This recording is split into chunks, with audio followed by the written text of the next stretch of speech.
اور رسول اکرم صلی اللہ علیہ وسلم کو ہے۔ امام نووی رحمۃ اللہ علیہ نے اسماء کے لحاظ سے جو اسماء رسول صلی اللہ علیہ وسلم ہیں یہ قانون بھی بیان کیا کہ غالب حاذی الاسماء التی ذکروها انما ہی صفات، کہ اکثر جو اسماء رسول صلی اللہ علیہ وسلم ہیں وہ حقیقت کے لحاظ سے صفات ہیں، اور انہیں پھر مجازن اسم بھی کہہ دیا جاتا۔ اصل میں اسم اور صفت یہ دو جدا جدا چیزیں ہیں۔ مثال کے طور پر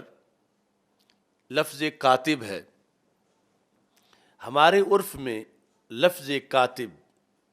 بطور صفت یا وصف کے بولا جاتا کہ کیا اس بازار میں کوئی کاتب ہے یا کون سا اچھا کاتب ہے، تو کسی ایسے شخص کو اس وقت کاتب نہیں کہا جائے گا محاورے میں کہ جو لکھ ہی نہ سکتا ہو، جبکہ نام کاتب تو کسی ان پڑھ کا بھی رکھا جا سکتا۔ مثلا جس طرح کے کوئی بھی نام رکھیں تو بچہ پیدا ہو اس کا نام کوئی رکھ دے محمد کاتب، تو اب وہ نام رکھنا اور لحاظ سے ہوتا ہے اور وصف کسی کا اور لحاظ سے ہوتا۔ بچے کا نام پیدا ہو شاعر رکھ دیں، لیکن شاعر ہونا اور چیز ہے اور نام شاعر ہونا اور چیز ہے،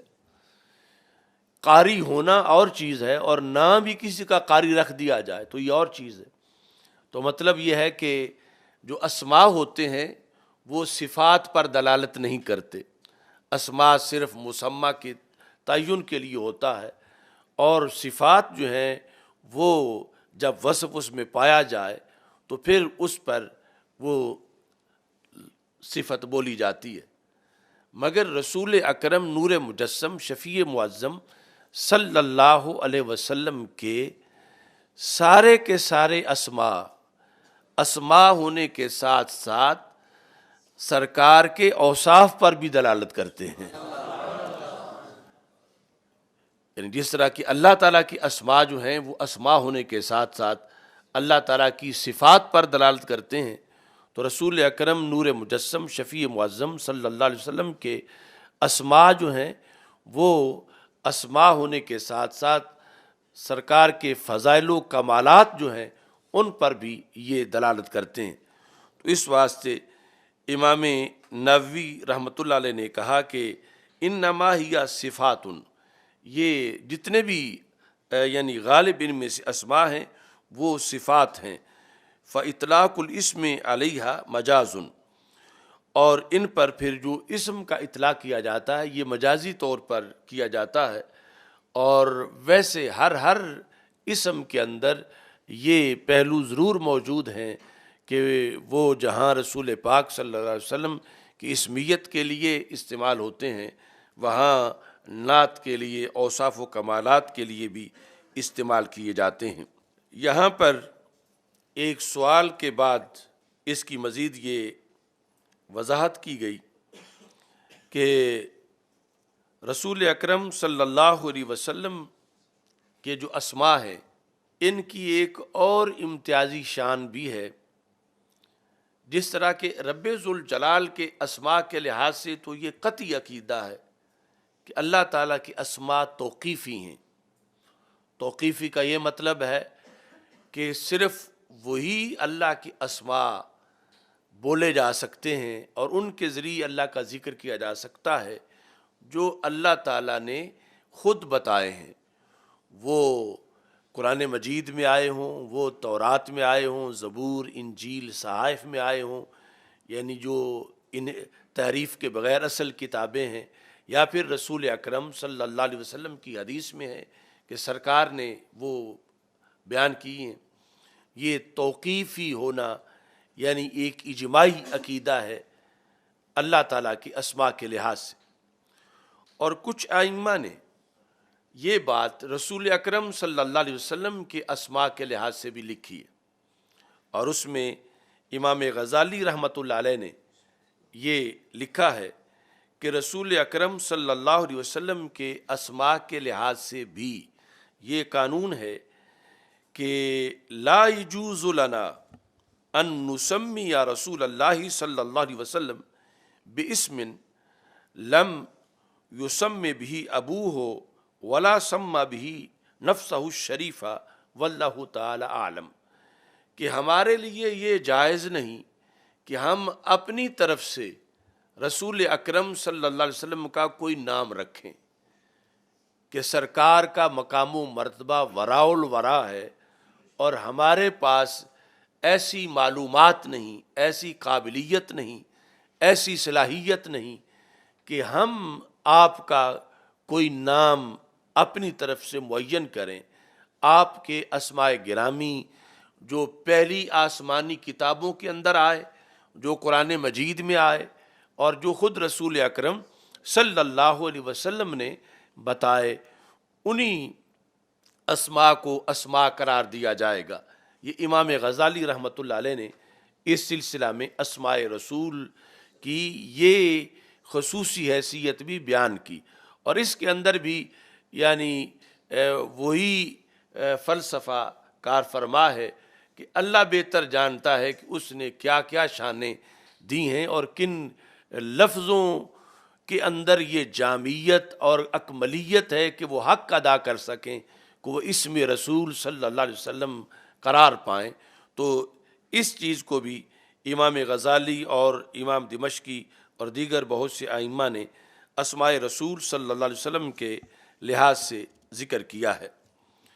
ہمارے آقا صلی اللہ علیہ وسلم کی ایک حدیث ہے جس میں آپ نے ارشاد فرمایا، ان لی خمسۃ اسماء، میرے 5 نام ہیں۔ اس میں فرمایا انا محمد و انا احمد و انا الماہی الذی یمحو اللہ بالکفر و انا الحاشر الذی یحشر الناس علی قدمی وَأَنَا الْعَاقِبُ الَّذِي لَيْسَ بَعْدَهُ نَبِيٌّ۔ فرمایا کہ میرے 5 نام ہیں۔ یہ حدیث امام مسلم نے بھی روایت کی، امام ترمذی نے بھی، اور اس کے اندر یہ فرمایا کہ میں محمد ہوں صلی اللہ علیہ وسلم، میں احمد ہوں صلی اللہ علیہ وسلم، اور میں ماہی ہوں، ہا کے ساتھ، لغوی معنی ہے مٹانے والا۔ میں ماہی ہوں، میں مٹانے والا ہوں، وہ کہ اللہ نے جنہیں بھیج کے کفر مٹایا ہے، اور میں حاشر ہوں۔ حاشر کا مطلب خود بیان کیا، فرمایا الذی یحشر الناس علی قدمی، کہ جن کے دنیا پہ آ جانے کے بعد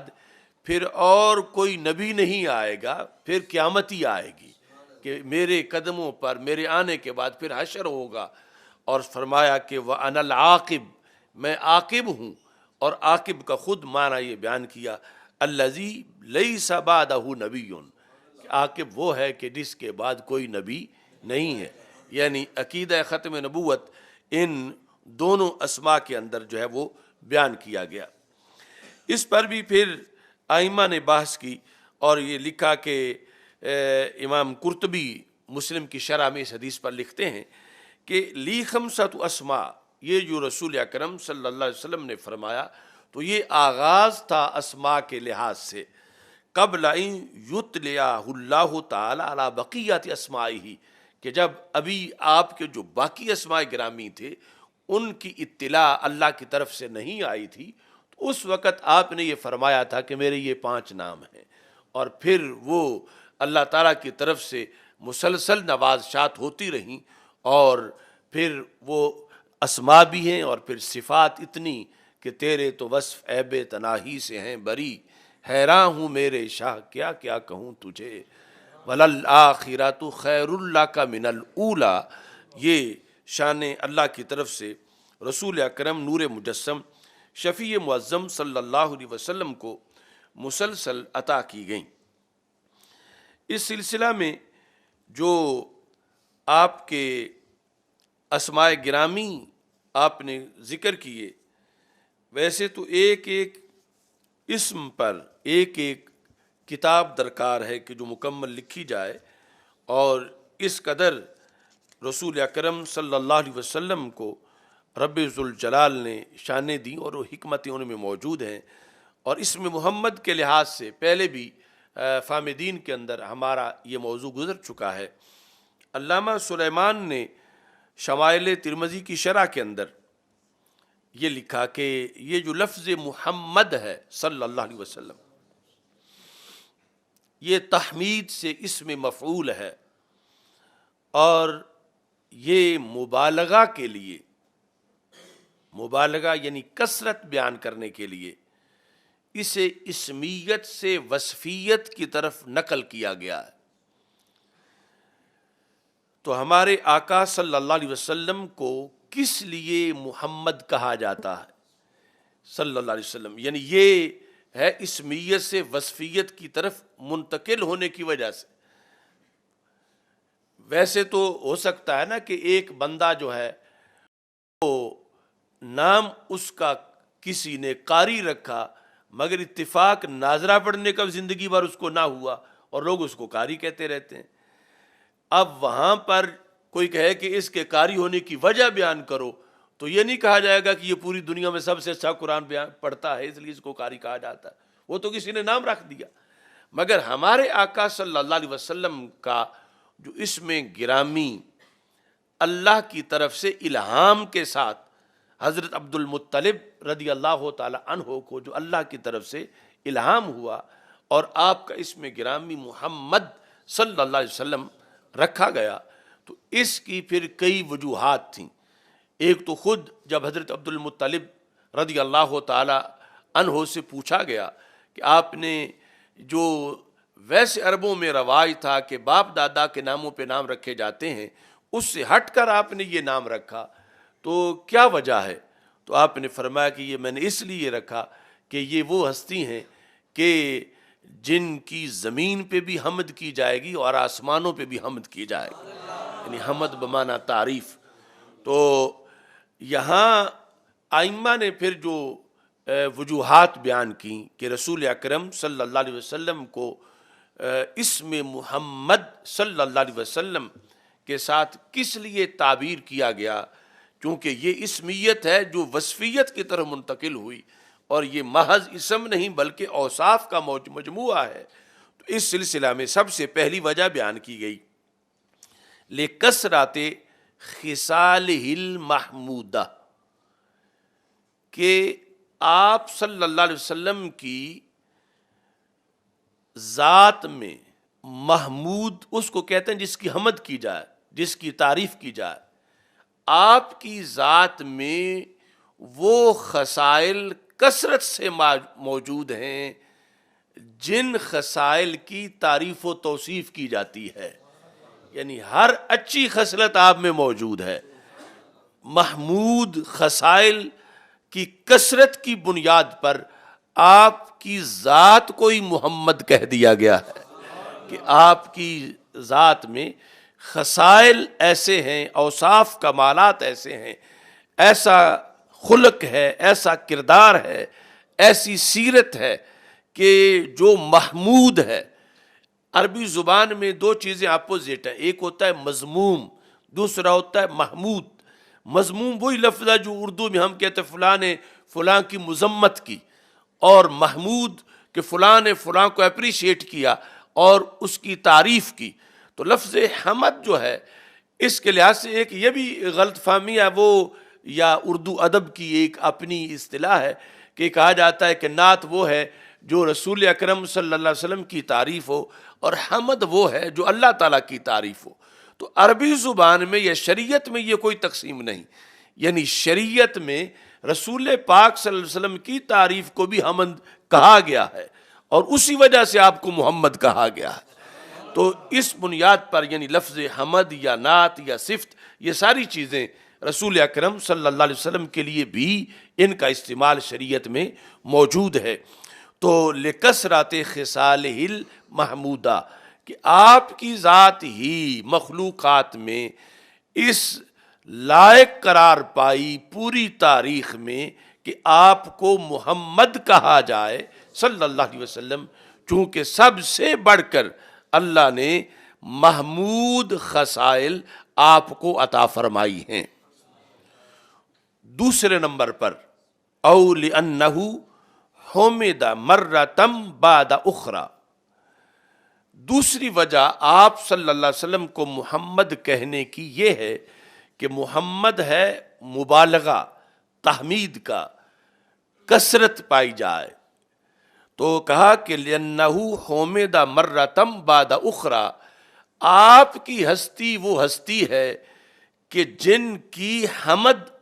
تعریف اور توصیف میں کوئی انقطاع نہیں، بلا تعطل، ہر گھڑی جن کی تعریف کی جا رہی ہے۔ لِأَنَّهُ حُمِدَ مَرَّةً بَعْدَ أُخْرَى، یکے بعد دیگرے، مسلسل، یعنی وہ فرشی بھی کر رہے ہیں، عرشی بھی کر رہے ہیں، انسان بھی کر رہے ہیں، دیگر مخلوقات بھی کر رہی ہیں۔ اور پھر یہ جو آیت کریمہ ہے ان اللہ و ملائکتہ یصلون علی النبی، امام ابو العالیہ جو کہ تابعین میں بہت بڑے امام ہیں، انہوں نے اس کی تفسیر میں یہ لکھا کہ یہ جو اللہ کی صلاۃ ہے یہ کیا ہے؟ یصلون ثناؤہ علیہ عند الملائکہ، کہ اللہ کی صلاۃ یہ ہے کہ وہ فرشتوں کے سامنے رسول پاک صلی اللہ علیہ وسلم کی ثنا کرتا ہے۔ ثنا کا لفظ ہے، ثناؤہ علیہ عند الملائکہ، اور یہ اللہ کی ذات ازلی ہے، ابدی ہے، دائمی ہے، اور اس پر زوال نہیں، ہمیشہ سے ہے۔ اور یہ جو اللہ کی طرف سے توصیف ہے رسول اکرم صلی اللہ علیہ وسلم کی، اس میں انقطاع ہے ہی نہیں، تو جن کی بار بار تعریف کی جائے، ولادت سے پہلے، ولادت کے بعد، قیامت کے دن، ہمیشہ کائنات میں ہر نبی، ہر رسول صلی اللہ علیہ وسلم کے زمانے میں، ان کی محافل میں، ان کی مجالس میں، یہ ہستی ہیں مخلوق کے اندر کہ جن کو رب ذوالجلال نے یہ انفرادیت دی کہ حمدہ مرتم بعد اخرى۔ تو اس بنیاد پر آپ کا نام ہی اس چیز پہ دلالت کرتا ہے کہ آپ کو رب ذوالجلال نے اس جہت میں بھی انفرادی شان عطا فرمائی ہے۔ تیسرے نمبر پر لِأَنَّ اللَّهَ تَعَالَى حَامِدَهُ حَمْدًا كَثِيرًا بَالِغًا غَایَةَ الْکَمَالِ وَكَذَا الْمَلَائِکَةُ وَالْأَنْبِیَاءُ وَالْأَوْلِیَاءُ، کہ محمد صلی اللہ علیہ وسلم اس ہستی کو کہا جاتا ہے کہ جن کی حمد جو ہے وہ کمال کے آخری درجے تک پہنچے، جن کی تعریف و توصیف کمال کی انتہا تک پہنچے، یعنی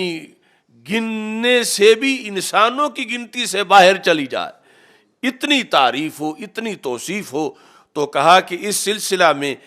ایک تو لِأَنَّ اللَّهَ تَعَالَى حَمِدَهُ حَمْدًا كَثِيرًا، کہ اللہ تعالیٰ نے آپ کی حمد کثیر کی ہے۔ پھر وَكَذَا الْمَلَائِکَةُ، ملائکہ نے بھی آپ کی حمد کثیر کی ہے، وَالْأَنْبِیاء، تمام انبیاء کرام علیہ السلام نے بھی آپ کی حمد کثیر کی ہے، وَالْأَوْلِیاء، اور سارے اولیاء نے بھی جو مختلف امتوں میں تھے اور اس امت میں، انہوں نے بھی آپ کی حمد کثیر کی ہے۔ تو جس ہستی کی حمد کے اتنے افراد ہوں، گنتی میں اس انداز کی کہ انسانی اعداد و شمار سے باہر وہ کمال کی آخری حد تک پہنچی ہو، اس کا حق بنتا ہے کہ اسے محمد کہا جائے۔ اس واسطے رسول اکرم صلی اللہ علیہ وسلم کو محمد کہا جاتا ہے۔ اور چوتھے نمبر پہ یہ ہے لِأَنَّهُ يَكْثُرُ حَمْدُهُ فَأَلْهَمَ اللَّهُ تَعَالَى أَهْلَهُ، اللہ تعالیٰ نے رسول اکرم صلی اللہ علیہ وسلم کی حمد، اب اس میں دونوں جہتیں ہیں، وہ حمد جو آپ نے اللہ کی اور وہ جو آپ کی تعریف و توصیف کی، اس کثرت کی بنیاد پر رب ذوالجلال نے الہام کیا حضرت عبد المطلب کو رضی اللہ تعالیٰ عنہ کہ انہوں نے رسول اکرم نور مجسم شفیع معظم صلی اللہ علیہ وسلم کا وہ نام رکھا کہ جو کائنات کا منفرد نام ہے، اور اس میں وہ ساتھ ہی دیگر اوصاف و کمالات کی دلالت کے ختم نبوت پر بھی دلالت کرتا ہے، چونکہ حمد اختتام پہ ہوتا ہے، حمد کا اظہار وآخر دعوایا ان الحمد للہ رب العالمین۔ جب تقریر ختم ہوتی ہے تو یہ بولا جاتا ہے، یعنی یہ کوئی نہ بھی کہے کہ میں تقریر ختم کر رہا ہوں تو لوگ سمجھ جاتے ہیں اب تو انہوں نے یہ پڑھ دیا وآخر دعوانا یا دعوایا ان الحمد للہ رب العالمین، تقریر ختم ہو گئی۔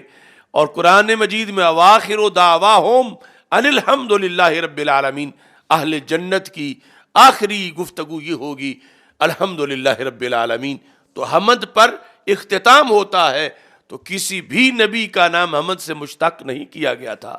انہی کا کیا گیا جنہیں سب سے آخر میں بھیجا گیا۔ اور یہ نام جو ہے یعنی یہ ختم نبوت پہ دلالت کر رہا ہے۔ خود یعنی کلمہ اسلام کے اندر لا الہ الا اللہ محمد الرسول اللہ صلی اللہ علیہ وسلم، یہ لفظ محمد جیسے سرکار کی ذات پہ اور دیگر صفات پہ دلالت کر رہا ہے، ایسے ہی ختم نبوت پر بھی دلالت کر رہا ہے کہ رب ذوالجلال نے اتنا جامع نام ہمارے آقا صلی اللہ علیہ وسلم کو یہ عطا فرمایا ہے۔ اس میں مزید جو اس کے نکات ہیں وہ تو مستقل موضوع ہے۔ یہ جو شفا شریف کی شرح، شفا قاضی ایاز کی، اس کی شرح جو ملا علی قاری نے کی ہے، اس میں انہوں نے یہ لکھا کہ فہو صلی اللہ تعالی علیہ وسلم اجل من حامدہ و افضل من حمدہ، کہ رسول اکرم صلی اللہ علیہ وسلم کو جو محمد کہا جاتا ہے،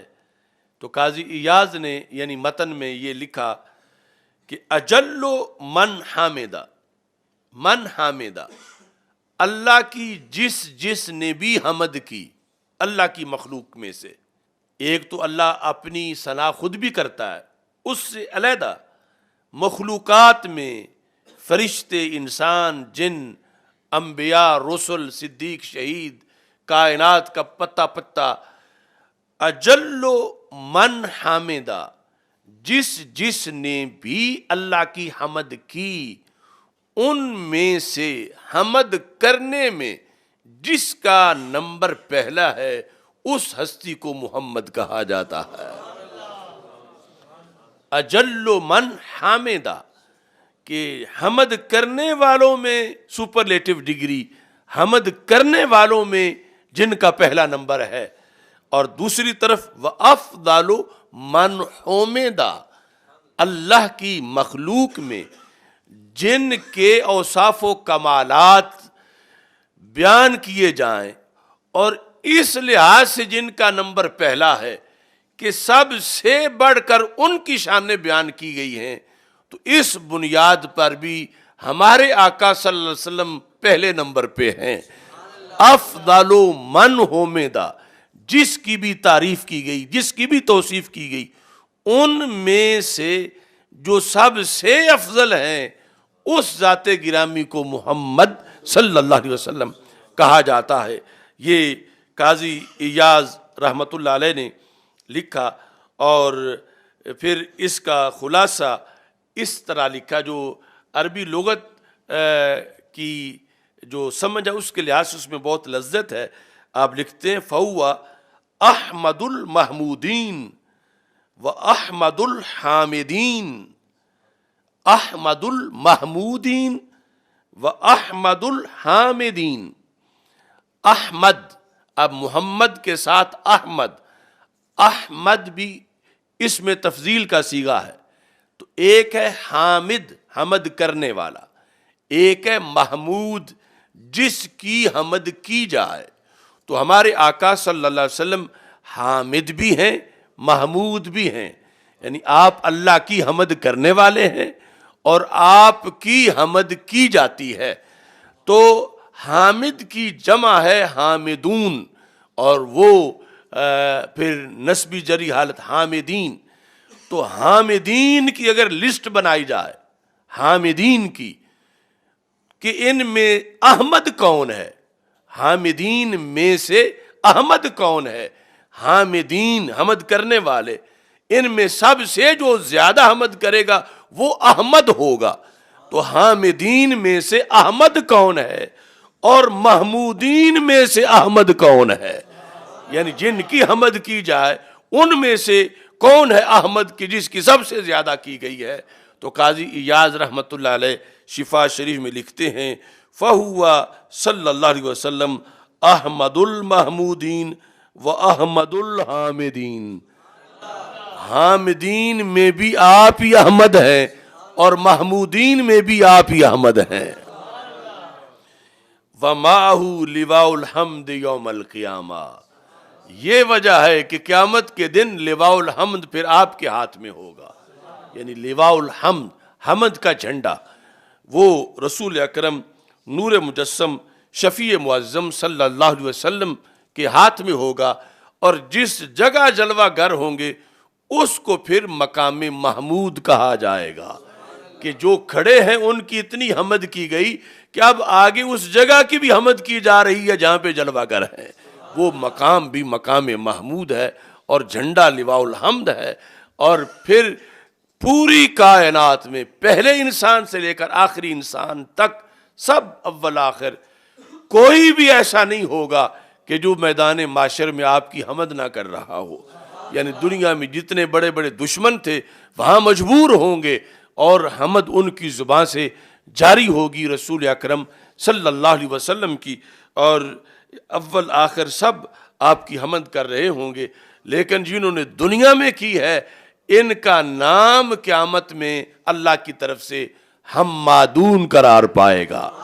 یعنی سرکار کی پوری امت کا یہ لقب ہوگا حشر میں بھی کہ یہ حمادون ہیں، یہ وہ ہیں جنہوں نے دنیا میں لفظ کے ساتھ، زبان کے ساتھ، قلم کے ساتھ یا سننے کے ساتھ، سنانے کے لحاظ سے کسی طرح بھی رسول اکرم صلی اللہ علیہ وسلم کی حمد کی ہے، تو اس ساری امت کو حمادون کہا جائے گا، اور حمد کا جھنڈا رسول اکرم نور مجسم شفیع معظم صلی اللہ علیہ وسلم کے ہاتھ میں ہوگا۔ ہمارے آقا صلی اللہ علیہ وسلم کے جو مختلف اسماء ہیں اور ان کی کثرت ہے، اس کا ایک انداز اس لحاظ سے بھی ہے کہ کچھ سپیشلائزیشن مخلوقات کے لحاظ سے ہے اور حالات کے لحاظ سے ہے، کہ ہمیں تو یہ اللہ نے توفیق دی انسانوں کو کہ مثلا درود تاج پڑھتے ہیں تو کتنے اسماء گرامی آتے ہیں اور کتنے اوصاف و کمالات کا اظہار ہوتا ہے۔ بعض مخلوقات کو خصوصی طور پر ایک ایک نام دیا گیا ہے کہ تم نے جب یاد کرنا ہو تو اس کے ساتھ یاد کرو، اگرچہ ہو سکتا ہے کہ دیگر بھی انہیں معلوم ہوں، لیکن وہ اس لفظ سے زیادہ ان کو ٹیسٹ آتا ہے، اور اس لحاظ سے اس مخلوق میں جب رسول اکرم صلی اللہ علیہ وسلم کا جشن منایا جا رہا ہو یا سرکار دو عالم صلی اللہ علیہ وسلم پہ درود پڑھا جا رہا ہو یا آپ کی تعریف و توصیف کی جا رہی ہو، تو پھر اس کے ساتھ وہ تذکرہ کرتے ہیں۔ یہ بھی بڑا دلچسپ عنوان ہے۔ امام حسن بن محمد دامغانی، ان کی کتاب ہے شوق العروس، اس کے اندر انہوں نے حضرت کعب احبار سے اس کو لکھا ہے۔ کعب احبار جو آسمانی کتابوں کے ماہر تھے، اور حضرت فاروق اعظم رضی اللہ تعالیٰ عنہ کے زمانے میں انہوں نے کلمہ پڑھا، اگرچہ زمانہ تو رسول اکرم صلی اللہ علیہ وسلم کا بھی انہوں نے پایا، مگر کلمہ انہوں نے رسول اکرم صلی اللہ علیہ وسلم کے وصال کے بعد حضرت فاروق اعظم رضی اللہ تعالیٰ عنہ کے زمانے میں پڑھا۔ انہوں نے پھر بہت سی چیزیں جو وہ جانتے تھے پہلی کتابوں کی، اس کو پھر روایت کیا، جن کو مرویات کعب احبار کہا جاتا ہے، تو اس کے اندر اس چیز کو ذکر کیا گیا۔ کعب احبار کہتے ہیں اسم النبی صلی اللہ علیہ وسلم عند اہل الجنہ، اہل جنت کے نزدیک رسول پاک صلی اللہ علیہ وسلم کا نام کیا ہے، اہل جنت کے ہاں اسم گرامی کیا ہے۔ اب یہ ان کا ایک بیان ہے حضرت کعب احبار کا، اس میں ایک نام کی صرف خصوصیت مطلب ہے، باقی کی نفی مقصود نہیں ہے کہ باقی نام ان کو نہیں آتے، اہل جنت کو یا باقی سے تذکرہ نہیں ہوتا، یہ مقصد نہیں، بلکہ یہ ہے کہ یہ خصوصی طور پر اہل جنت اس نام سے زیادہ یاد کرتے ہیں۔ کس سے؟ کہتے ہیں عند اہل الجنت عبد الکریم، کہ اہل جنت کے نزدیک رسول اکرم صلی اللہ علیہ وسلم کا اسم گرامی عبد الکریم ہے۔ وعند اہل النار عبد الجبار، اور اہل نار کے نزدیک رسول اکرم صلی اللہ علیہ وسلم کا اسم گرامی عبد الجبار ہے۔ وعند اہل العرش عبد المجید، اور اہل عرش کے ہاں رسول اکرم صلی اللہ علیہ وسلم کا اسم گرامی عبد المجید ہے۔ وعند سائر الملائکۃ عبد الحمید، اور سارے فرشتوں کے ہاں رسول اکرم صلی اللہ علیہ وسلم کا خصوصی نام جو ان کے لحاظ سے مختص کیا گیا ہے وہ عبد الحمید ہے۔ وعند الانبیاء عبد الوہاب، اور انبیاء کرام علیہم السلام کے نزدیک رسول اکرم صلی اللہ علیہ وسلم کا خصوصی نام عبد الوہاب ہے۔ وعند الشیاطین عبد القہار، اور شیاطین کے ہاں خصوصی نام عبد القہار ہے۔ یعنی ذکر تو ہر کسی کو کرنا پڑے گا، اور جہنمی کو بھی کہ کاش کہ ہم ان کا کلمہ پڑھ لیتے، یا شیاطین کہ کاش کہ میں پہلے دن نور کو مان جاتا تو اس طرح نہ دھتکارا جاتا، تو کس طرح وہ تذکرہ کریں گے؟ وعند الشیاطین عبد القہار وعند الجن عبد الرحیم، کہ جنوں کے نزدیک خصوصی نام عبد الرحیم ہے۔ وفی الجبال عبد الخالق، اب پہلے دیگر مخلوقات تھیں، اب پہاڑوں کے اندر، پہاڑ جب محفل میلاد کرتے ہیں، پہاڑوں میں جب تذکرہ ہوتا ہے، وفی الجبال عبد الخالق، پہاڑوں میں آپ کا تذکرہ عبد الخالق سے ہوتا ہے۔ وفی البراری عبد القادر، اور یہ جو بر ہے، خشکی میدانی علاقے، ان کے اندر عبد القادر صلی اللہ علیہ وسلم اس طرح تذکرہ ہوتا ہے۔ وفی البحار عبد المہیمن، اور سمندروں کے اندر رسول اکرم صلی اللہ علیہ وسلم کا تذکرہ عبد المہیمن سے ہوتا ہے صلی اللہ علیہ وسلم۔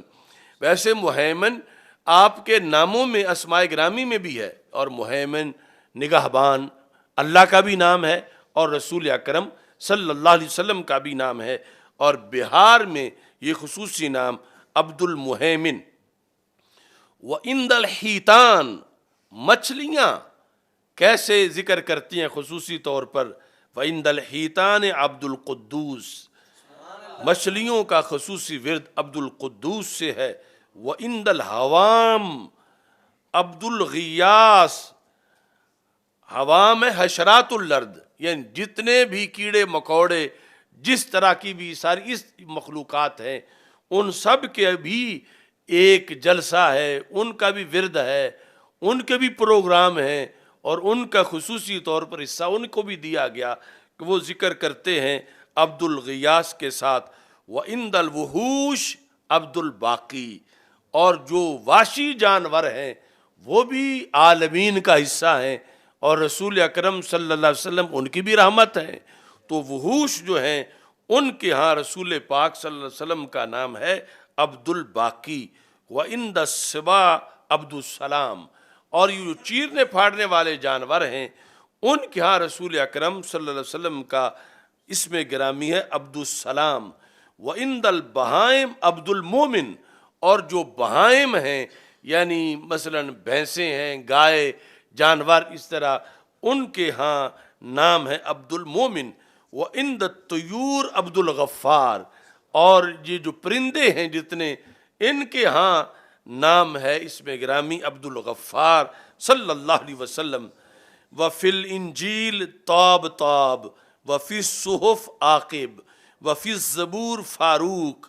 کہ یہ تورات زبور انجیل میں یہ نام ہے طاب طاب اور عاقب اور فاروق۔ وعند اللہ طٰہٰ و یاسین،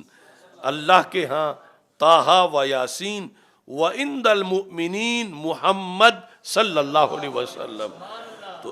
اس طرح یہ یعنی انہوں نے تفصیل لکھی ہے حضرت کعب احبار نے جو روایت کی، اور اس سے آپ اندازہ لگا سکتے ہیں کہ عرش پہ تازہ چھیڑ چھاڑ، فرش پہ طرفہ دھوم دھام، کان جدھر لگائیے تیری ہی داستان ہے۔ یعنی کتنی جامعیت ہے ذکر رسول صلی اللہ علیہ وسلم کے اندر، اور کس قدر یعنی کائنات ہر مخلوق اس کے لحاظ سے، اور کون ہے مخلوق میں اس طرح کہ اتنے وصف، اتنے عہدے، اور اس لحاظ سے ان کی تعریف و توصیف کا سلسلہ اور اس قدر تذکرہ جو کہ رسول اکرم نور مجسم شفیع معظم صلی اللہ علیہ وسلم کو رب ذوالجلال نے یہ ایک دوام عطا کیا ہے۔ اور انہوں نے جو بیان تھا کعب احبار کا، اس کا آخری یہ ہے، ہمارے آقا صلی اللہ علیہ وسلم کی کنیت جو ہے وہ ابو القاسم ہے۔ کس لیے کہتے ہیں؟ لِأَنَّهُ يَقْسِمُ الْجَنَّةَ بَيْنَ أَهْلِهَا، اس واسطے کہ جنتیوں میں آپ جنت تقسیم فرماتے ہیں، تو اس واسطے آپ کو ابو القاسم کہا جاتا ہے۔ رسول اکرم صلی اللہ علیہ وسلم کے اسماء میں سے ایک اہم اسم جس کا خود آپ نے ذکر کیا وہ ہے نبی التوبہ۔ ایک حدیث ہے، اس میں آپ نے فرمایا کہ انا محمد وانا احمد وانا نبی الرحمہ ونبی التوبہ وانا المقفی وانا الحاشر ونبی الملاحم، کہ میں جنگوں والا نبی ہوں، میں سب سے آخری نبی ہوں، میں نبی رحمت ہوں، اور میں نبی توبہ ہوں، نبی التوبہ۔ تو اس لحاظ سے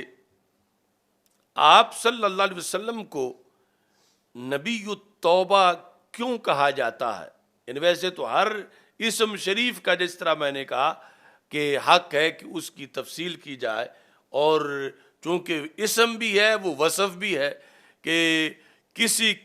ایک کردار نہیں کئی کرداروں کی بنیاد پر آپ کا وہ نام رکھا گیا کہ آپ میں چونکہ یہ شان بھی ہے، یہ شان بھی ہے، یہ شان بھی ہے، لہذا آپ کو اس اسم وصف کے ساتھ بھی تعبیر کیا جائے۔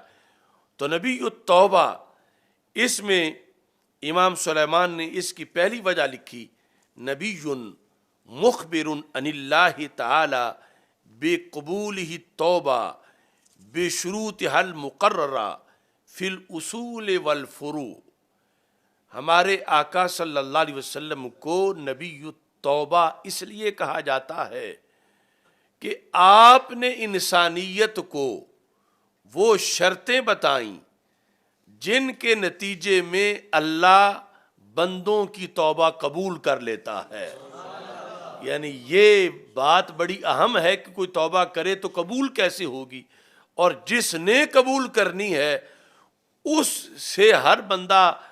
کہ اس کی طرف سے پیغام سنے، یہ سن نہیں سکتا کہ وحی نبیوں پہ آتی ہے، اور پھر سب سے جامع وحی رسول اکرم صلی اللہ علیہ وسلم پہ آئی۔ تو نبی التوبہ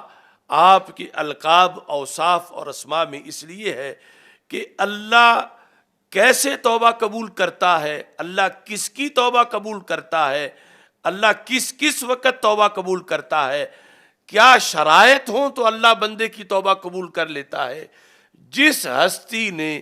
توبہ کا یہ نصاب سب سے جامع طریقے سے بیان کیا انسانوں کے لیے، اس ہستی کو نبی التوبہ کہا جاتا ہے، کہ جن کی تعلیمات کے اندر توبہ کا سبجیکٹ جو ہے وہ اتنے جامع طریقے کے ساتھ جو ہے وہ بیان کیا گیا، اور اس سلسلہ میں جو اصول تھے، جو فروع، ان سب کو آپ نے بیان کیا۔ دوسرے نمبر پر اس بنیاد پہ آپ کو نبی التوبہ کہا جاتا ہے کہ آپ نے اپنی امت کو جس کثرت سے توبہ کرنے کا حکم دیا، اپنے غلاموں کو، گناہگاروں کو، کہ توبہ کرو موت سے پہلے، اور کوئی پتہ نہیں کہ کس وقت آ جائے، اور بار بار توبہ کرو۔ توبہ کی امپارٹنس، اہمیت اور کثرت کا حکم دینے میں سب سے بڑھ کر جن کی شان ہے اس پیغمبر کو نبی توبہ کہا جاتا ہے کہ جنہوں نے یعنی اتنے جامعیت کے ساتھ توبہ کے فلسفے کو بیان کیا اور توبہ کا حکم کہ جس کی بنیاد پر تائبین کی کثرت ہو گئی کہ جنہوں نے توبہ کی برے کاموں سے، گناہوں سے، کفر و شرک سے، اور قیامت تک اس توبہ کا یعنی اربوں کھربوں اس میں تائبین آنے والے ہیں. تو یہ امر دینے والی ذات کہ جن کی امر پر پھر اتنی کثرت ہے، تو اس بنیاد پر آپ کو نبی التوبہ کہا جاتا ہے. تیسرے نمبر پر نبی کثیر التوبۃ الی اللہ تعالی کثیر الرجوع الیہ. تیسری وجہ، یہ خاص وجہ ہے کہ وہ رسول صلی اللہ علیہ وسلم جو خود کثرت سے توبہ کرنے والے ہیں، خود کثرت سے توبہ کرنے والے ہیں، اور جس میں یہ بھی فرمایا کہ فی الیوم 70 مرہ اور 100 مرہ، کہ میں دن میں 70 بار توبہ کرتا ہوں یا 100 بار توبہ کرتا ہوں. اور یہ بھی جاننا یہاں ضروری ہے کہ توبہ کے لفظ کے لیے ضروری نہیں کہ پہلے کوئی گناہ ہو تو پھر توبہ ہو.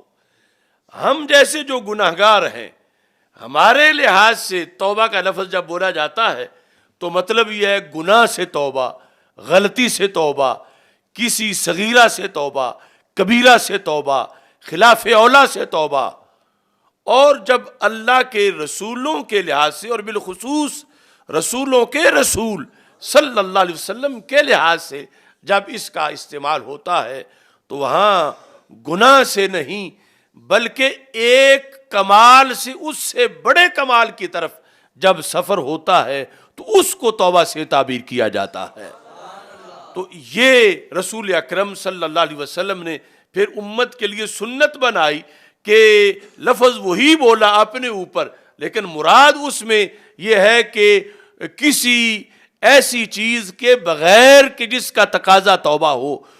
پھر بھی توبہ کا اطلاق کیا، اور پھر بھی کثرت سے کی، تاکہ جن کے دامن پر کوئی میل نہیں، جب وہ اتنی کثرت سے کر رہے ہیں توبہ، تو پھر امت جو محتاج ہے کہ میل دور ہو جائے اور غلطیاں دور ہو جائیں اور معافی مل جائے، انہیں تو بطریق اولا کثرت سے اس کا اہتمام کرنا چاہیے. یہی وہ بات ہے جو سیدنا داتا گنج بخش اجمیری رحمۃ اللہ علیہ نے کشف المحجوب کے اندر اس کی وضاحت کی کہ عام لوگوں پر کچھ لفظ بولے جاتے ہیں اور وہی نبیوں پر بھی بولے جاتے ہیں. تو اس کا یہ مطلب نہیں کہ نبیوں پر ان لفظوں کی نفی کر دی جائے، یا پھر جو عام لوگوں والا مطلب ہے وہی وہاں بھی لیا جائے. فرمایا نہیں، لفظ تو بولا جائے گا مگر مطلب وہ نہیں ہوگا جو عام لوگوں والا ہے. اس سلسلہ میں آپ نے وہ آیت کریمہ پیش کی کہ جس وقت حضرت موسیٰ علیہ السلام نے رب ذوالجلال سے یہ کہا تھا ارنی انظر الیک، اللہ اپنا دیدار کرا، میں تجھے دیکھنا چاہتا ہوں. تو رب ذوالجلال نے فرمایا لن ترانی، آپ ہرگز مجھے نہیں دیکھ سکتے، لیکن انظر الی الجبل فإن استقر مکانہ فسوف ترانی، لیکن آپ پہاڑ کی طرف دیکھیں، اگر وہ جلوے کے بعد برقرار رہا تو آپ مجھے دیکھ لیں گے. فلما تجلی ربہ للجبل جعلہ دکا وخر موسیٰ صاعقا، جب اللہ نے جلوہ گرایا تو حضرت موسیٰ علیہ السلام جلووں میں گم ہو گئے، یعنی جو لغوی معنی بے ہوش ہو گئے، اور پہاڑ ریزہ ریزہ ہو گیا. اس کے بعد جب انہیں ہوش آیا تو ساری بات قرآن میں لکھی ہے، ہوش آیا تو کیا بولے؟ تب تو رب میں نے توبہ کی، تب تو میں نے توبہ کی، یعنی لفظ توبہ کا ہی ہے. تو داتا صاحب نے یہ دلیل پیش کی، فرمایا بتاؤ غلطی کیا تھی جو توبہ کی؟ کوئی گناہ نہیں تھا، تب تو ہے. یعنی حضرت موسیٰ علیہ السلام آپ تب تو فرما رہے ہیں کہ میں نے توبہ کی، تو کوئی معاذ اللہ نہ حرام تھا، نہ کبیرہ تھا، نہ صغیرہ تھا، کچھ بھی نہیں تھا، لیکن تب تو کہا کہ میں نے توبہ کی. تو فرمایا کہ مطلب یہ ہے کہ رب تیری محبت اور تیرے شوق میں تجھ سے دیدار مانگا، آئندہ یہ بھی پوچھ کے ہی مانگوں گا۔ تو یہ ہے مقام اللہ کے خواص کا، اور بالخصوص انبیاء کا، اور بالخصوص نبی الانبیاء صلی اللہ علیہ وسلم کا۔ یہاں اب نبی التوبہ کا ایک مطلب یہ بیان تو کیا گیا کہ رسول اکرم صلی اللہ علیہ وسلم خود توبہ فرمانے والے ہیں، توبہ کرنے والے ہیں، لیکن ایک ہے امت کا یا ہم جیسوں کا توبہ کرنا۔ ہمارا توبہ کرنا ہے کسی غلطی سے، کسی کبیرہ سے، کسی صغیرہ سے، لیکن وہاں لفظ توبہ تو ہے، مگر اس سے پہلے کوئی میل نہیں، کوئی داغ نہیں، بلکہ ایک کمال سے اگلے کمال کی طرف جب پرواز کی جا رہی ہے تو اسے توبہ کے ساتھ تعبیر کیا جا رہا ہے، اور امت کے لیے سنت بنایا جا رہا ہے کہ امت جو ہے وہ کثرت سے توبہ کرے، اگرچہ امت کا توبہ کرنا اور وجہ سے ہے اور وہاں لفظ توبہ اور وجہ سے ہے۔ تو نبی التوبہ کی تیسری وجہ یہ بیان کی امام سلیمان نے۔ چوتھی وجہ، اور لکون ہی، اس بنیاد پر لکون ہی رسول اکرم صلی اللہ علیہ وسلم کی امت کی توبہ کا قبول ہونا یہ پہلی امتوں کے مقابلے میں بالکل آسانی کی وجہ سے ہے، اس لیے پھر آپ کی ذات کو نبی توبہ کہا جاتا ہے۔ یعنی پہلے توبہ قبول ہونے کے لیے بہت مشکل مراحل تھے، پھر جا کے توبہ قبول ہوتی تھی۔ اس کے لیے پہلے توبہ تب قبول ہوگی کہ مثال کے طور پر کسی نے قربانی کی ہے تو آگ جلائے گی گوشت کو، تو اب اس کے گناہ معاف ہوں گے، اب خود ہی کھا جائے گا، گناہ بھی معاف ہو جائیں گے۔ اور اس طرح کی بہت سی یعنی مثالیں ہیں کہ صرف زبان سے استغفار کر دیں، سچے دل سے معافی مانگ لیں، تو اتنا ہے کہ التائب من الذنب کمن لا ذنب لہ، کہ جس نے توبہ کر لی اس نے تو گویا گناہ کیا ہی نہیں تھا، بلکہ جتنے گناہ تھے اتنا اللہ نیکیاں بھی عطا فرما دیتا ہے۔ تو جن کے صدقے امت کو یہ درجہ ملا ہے کہ ان کی توبہ آسانی سے قبول ہو جاتی ہے، تو اس ہستی کو پھر نبی التوبہ کہا جاتا ہے کہ وہ ذات کہ جن کی وجہ سے انسان کی بڑی مشکل آسان ہو گئی، اور خالق کائنات جل جلالہ نے انسان کے بوجھ اتار دیے، اور اس انداز میں یعنی رحمت برسی کہ رب ذوالجلال نے جتنے گناہ تھے کسی کے، جب اس نے صدق کے دل سے توبہ کی وہ گناہ معاف بھی کیے، اور اتنی کثرت سے اس کو نیکیاں بھی عطا فرما دی۔ ہمارے آقا صلی اللہ علیہ وسلم کے اسماء کا تذکرہ مختلف کتب میں جو کیا گیا، اس کے اندر وہ اسماء بھی ہیں جن پر اعتقادی طور پر آج جھگڑا کیا جاتا ہے، مثلا نوازنا، دینا، جھولی بھرنا، دستگیری کرنا، مدد کرنا، مشکل ٹالنا، یہ سارے معنی ان ناموں میں آتے ہیں۔ وہ مثال کے طور پر ایک ہے لفظ اجود، جو جود سے بنا ہے، اجود۔ تو اجود ایک ہی حدیث میں اس کا اطلاق اللہ تعالیٰ پر ہے، اسی میں اس کا اطلاق رسول اکرم صلی اللہ علیہ وسلم پر ہے، اور اجود کا لفظ لفظ داتا سے کہیں بڑا لفظ ہے۔ لفظ داتا تو ایک عجمی لفظ ہے، اور پھر اس کے معنی میں ہے کہ کسی سے لے کے دے یا خود دے، اور کئی تفصیلات ہیں۔ لفظ اجود اس سے کئی گنا جامع لفظ ہے، اور بخاری شریف میں ہے، ہمارے آقا صلی اللہ علیہ وسلم فرماتے ہیں اللہ اجود جودا، اللہ اجود جودا۔ اب لفظ اجود کے بارے میں کلیئر ہو گیا کہ ہم اللہ کو اجود کہہ سکتے ہیں، کیونکہ ہم اپنی طرف سے تو نام نہیں رکھ سکتے، لیکن جو رسول پاک صلی اللہ علیہ وسلم نے بتایا وہ ہمارے لیے قانون بن گیا۔ اب لفظ داتا کے بارے میں ہمارے پاس کلیئرنس نہیں ہے، کیونکہ یہ لفظ ہے ہی اجمی کہ یہ کس نے اللہ کے بارے میں بولا، کس پیغمبر صلی اللہ علیہ وسلم نے بولا، اللہ تعالیٰ نے خود فرمایا یا کس پیغمبر نے فرمایا، یہ کہیں بھی اس کا ذکر نہیں آیا۔ مگر اجود کا ذکر صحیح بخاری میں آیا کہ رسول اکرم صلی اللہ علیہ وسلم نے فرمایا اللہ اجود جودا، سب سے بڑھ کے جود رب ذوالجلال کا ہے۔ جتنا وہ نوازتا ہے، جتنا وہ دیتا ہے، جس قدر دیتا ہے، جتنی اقسام ہے اس کے بندہ پروری کی، جتنی جہتیں ہیں اس کی طرف سے جھولیاں بھرنے کی، جتنے مواقع ہیں اس کی طرف سے نوازنے کے، اللہ اجود جودا، سب سے بڑھ کے جود رب ذوالجلال کا ہے۔ اور ساتھ ہی ہمارے آقا صلی اللہ علیہ وسلم فرماتے ہیں ثم انا اجود بنی آدم، ثم پھر، آنا میں، اجود میں بھی اجود ہوں، ثم انا اجود، اللہ اجود جودا